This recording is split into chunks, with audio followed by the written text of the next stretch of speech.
सौरभ भारद्वाज जी के घर पर जो ईडी का रेड चल रहा है उसके पीछे केवल एकमात्र कारण है कि कल देश में प्रधानमंत्री जी की डिग्री को लेकर एक बहुत बड़ा खुलासा हो गया।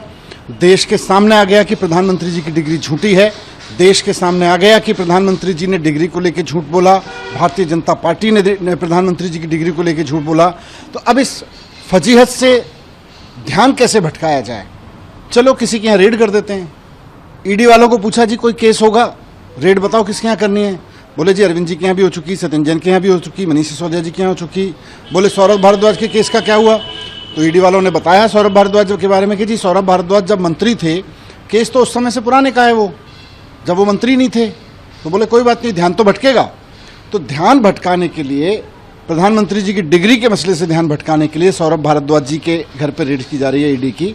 और मजाक है, बच्चा भी हंसेगा इस बात को सुन के कि सौरभ भारद्वाज के घर जिस केस में रेड हो रही है वो उसके मंत्री बनने से पहले का केस बताया जा रहा है, और रेड तब के लिए हो रही है जब वो मंत्री बना। तो हद है यार, कुछ भी कर लेते हैं। मतलब ध्यान भटकाना है, थोड़ा जवाब दे देते हैं, हाँ जी डिग्री के बारे में गलती हो गई हमसे, या डिग्री का सच ये है। यूनिवर्सिटी के लोग आके कह देते डिग्री पे बात नहीं करेंगे, फर्जी केस करेंगे। तो इनकी डिग्री भी फर्जी, इनके केस भी फर्जी।